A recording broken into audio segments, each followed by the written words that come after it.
मुफ्ती तारिक मसूद साहब से एक इंटरव्यू के अंदर हुक्मरानों से मिलने के मुतालिक एक सवाल किया गया। उसका मुफ्ती साहब ने इतने बेहतरीन अंदाज में जवाब दिया। चलिए चलते हैं, सुनते हैं उन्होंने क्या जवाब दिया। लेकिन उससे पहले आपसे गुजारिश है, प्लीज़ हमारा चैनल सब्सक्राइब करके हमें सपोर्ट करें, हम यूट्यूब पर नए हैं। हुक्मरानों से मिलना चापलूसी के लिए, उनको मक्खन लगाने के लिए, अपने फ़ायदे के लिए नाजायज़ है, हराम है। हुक्मरानों से मिलना उनकी इस्लाह के लिए, मुल्क और कौम को सीधे रास्ते पे चलाने के लिए, उनसे दीनी फ़ायदा हासिल करने के लिए ये फ़र्ज़ है।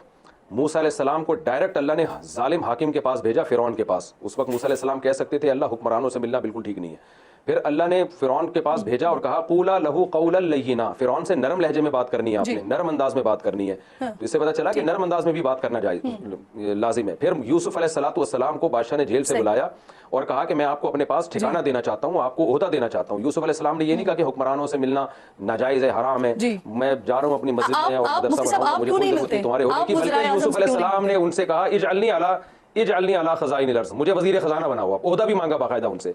तो ये बात ही बिल्कुल गलत है कि चारों इमाम हुक्मरानों से मिलने के खिलाफ थे। कोई खिलाफ नहीं थे। अगर किसी ने मुखालफत किया आप क्यों नहीं मिलते वज़ीर आज़म से? और गालिबन आपको दावत भी आई है लेकिन आप नहीं मिले। देखें, जहां मिलने में मैं समझता हूं कौम का फ़ायदा होगा तो वहां कोई भी बुलाएगा मैं जाऊंगा, और जहां मैं समझता हूं कि कोई फ़ायदा नहीं है तो मैं नहीं जाऊंगा। तो मैं अपने फ़ायदे के लिए, मुझे नहीं याद पड़ता कभी किसी हाकिम से मिला हूं मैं। जब भी मुलाकात हुई है तो इस नीयत से कि कोई अगर हमारे कंट्री को, हमारी कौम को कोई फ़ायदा हो सकता है तो मैं मिलूंगा इंशाल्लाह ज़रूर। इस जवाब के बाद मोहतरमा ने मुफ्ती साहब से इमरान खान के मुतालिक सवाल किया गया कि अभी फ़िलहाल में मुफ्ती साहब इमरान खान के लिए क्या रुख रखते हैं। देखें, हमारी एक पॉलिसी है और मैं उसी पॉलिसी पे चलता हूँ, और हमारे बड़ों की भी ये पॉलिसी है कि शख्सियतों के पीछे दौड़ने के बजाय अगर आपका कोई वज़ीर आज़म, कोई सरबराह ममलकत कोई अच्छा काम करता है तो आपने उसको अप्रिशिएट करना है, हौसला अफजाई करनी है, मुखालफिन की परवाह किए बगैर। तो अब हमारी इमरान खान की ज़ात से हमारा कोई लेना देना नहीं है। वो एक, जैसे दुनिया में बहुत सारे लोग हैं तो एक इमरान खान भी है।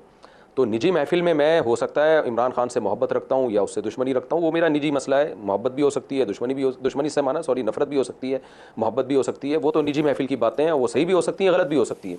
लेकिन ज़ाहिर है जब मैं ऑन द यानी एक पब्लिकली एक बात करूँगा तो मैं एक मज़हबी स्कॉलर के तौर पे एक बात करूँगा, किसी सियासी जमात का फ़र्द या सियासी जमात को सपोर्ट करने के हवाले से बात नहीं करूँगा। तो वो बात यही है कि कोई भी वज़ीर आज़म हो, सरबरा हो, अगर वो अच्छा काम करे तो उसको अप्रिशिएट करना चाहिए। क्योंकि इमरान खान ने यूनाइटेड नेशन में एक बहुत ज़बरदस्त तकरीर की थी और भी कुछ अच्छे काम किए थे। तो हम ये देख रहे थे कि हमारा मजहबी तबका जिस तरह से उस अच्छे काम पे इमरान खान को अप्रिशिएट करना चाहिए नहीं कर रहा। तो मैंने अपनी मजहबी जिम्मेदारी समझ के मैंने कहा कि भाई ये अच्छा काम किया है, इसको हमें सपोर्ट करना चाहिए। तो इस हद तक मेरी सियासत में मुदाखलत है, इससे ज़्यादा नहीं है।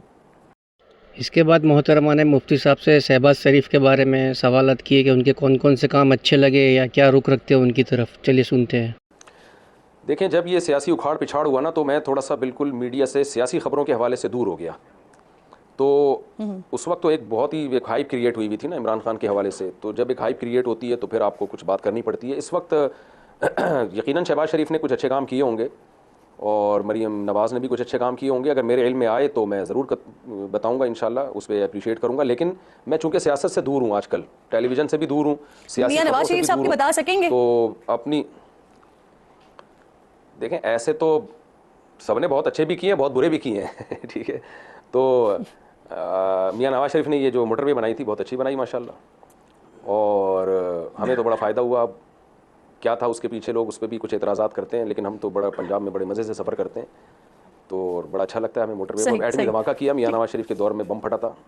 जी जी जी, एक ही ढंग का काम किया। बड़ा दिलचस्प प्रोग्राम हुआ मुफ्ती साहब आपके साथ, बड़ा मज़े का प्रोग्राम भी इनफेक्ट हुआ। लेकिन आखिर में ऑन लाइटर नोट से पूछना चाहती हूँ कि आपको भी जन्नत में वैसे हूरों की तलब है या माशाल्लाह आपके पास जो 4 हैं वही काफ़ी हैं आपके लिए?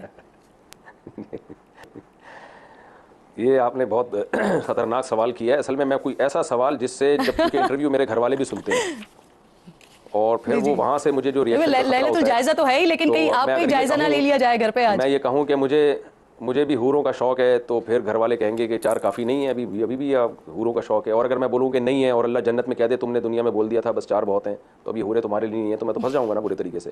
तो इसलिए इस सवाल का जवाब भी मैं स्किप कर देता हूँ। चले, हम समझ गए आपकी इंटेंशन समझ गए। बहुत बहुत शुक्रिया मुफ्ती तारिक मसूद साहब, प्रोग्राम में साथ मौजूद थे आप। आपकी गुफ्तगू भी हुई, मुफ्ती तारिक मसूद साहब के हवाले से भी बात हुई, और आज जो अहम तरीन गुफ्तगू हम करना चाह रहे थे रमज़ानुल मुबारक के हवाले से, आज की ख़ास रात के हवाले से और ईद के हवाले से। तो आप तमाम लोगों को बहुत बहुत एक बार फिर ईद मुबारक मेरी तरफ से, मेरी टीम की तरफ से। अपना बेहद ख्याल रखिएगा, मुल्क को, पाकिस्तान को और ख़ास तौर पर फ़लस्तीन को अपनी दुआओं में बेहद याद रखिएगा। इंशाअल्लाह जुमे को आपसे मुलाकात होगी। अल्लाह हाफ़िज़।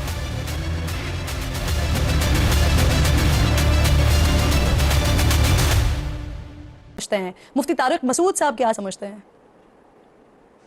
हुक्मरानों से मिलना चापलूसी के लिए, उनको मक्खन लगाने के लिए, अपने फ़ायदे के लिए नाजायज़ है, हराम है। हुक्मरानों से मिलना उनकी इस्लाह के लिए, मुल्क और कौम को सीधे रास्ते पे चलाने के लिए, उनसे दीनी फ़ायदा हासिल करने के लिए ये फ़र्ज़ है। मूसा अलैहिस्सलाम को डायरेक्ट अल्लाह ने जालिम हाकिम के पास भेजा, फ़िरौन के पास। उस वक्त मूसा अलैहिस्सलाम कह सकते थे अल्लाह हुक्मरानों से मिलना बिल्कुल ठीक नहीं है। फिर अल्लाह ने फ़िरौन के पास भेजा और कहा क़ूला लहू क़ौलन लय्यिना, फ़िरौन से नरम लहजे में बात करनी है आपने, नरम अंदाज में बात करनी है। तो इससे पता चला कि नरम अंदाज में भी बात करना लाजिम है। फिर यूसुफ अलैहिस्सलातु वस्सलाम को बादशाह ने जेल से बुलाया और कहा कि मैं आपको अपने पास ठिकाना देना चाहता हूँ, आपको ओहदा देना चाहता हूँ। यूसुफ अलैहिस्सलाम ने ये नहीं कहा कि हुक्मरानों से मिलना नाजायज़ है, हराम है, मैं जा रहा हूँ अपनी मस्जिद में और मुझे कोई ज़रूरत नहीं तुम्हारे ओहदे की। बल्कि यूसुफ अलैहिस्सलाम ने उनसे कहा इजअलनी अला खज़ाइनिल अर्ज़, मुझे वज़ीर ख़ज़ाना बनाओ। आप ओहदा भी मांगा बाकायदा उनसे। तो ये बात ही बिल्कुल गलत है कि चारों इमाम हुक्मरानों से मिलने के खिलाफ थे, कोई खिलाफ नहीं थे।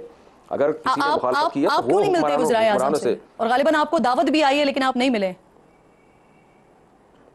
देखें, जहाँ मिलने में मैं समझता हूँ कौम का फ़ायदा होगा तो वहाँ कोई भी बुलाएगा मैं जाऊँगा, और जहाँ मैं समझता हूँ कि कोई फ़ायदा नहीं है तो मैं नहीं जाऊँगा। तो मैं अपने फ़ायदे के लिए, मुझे नहीं याद पड़ता कभी किसी हाकिम से मिला हूँ मैं।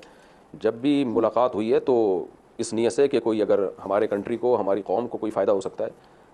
नाज़रीन, तो आपने ये जो मुफ्ती साहब के तमाम गुफ्तगू सुन ली। उम्मीद है करता हूँ आपको ये गुफ्तगू अच्छी लगी होगी। प्लीज़ इसे लाइक, शेयर और कमेंट ज़रूर करें और हमें प्लीज़ सपोर्ट करें ताकि ऐसी वीडियो बनाने में हमें मोटिवेशनल स्पीच मिलती रहे। या मुझे किस टॉपिक पे वीडियो बनानी चाहिए प्लीज़ कमेंट करें।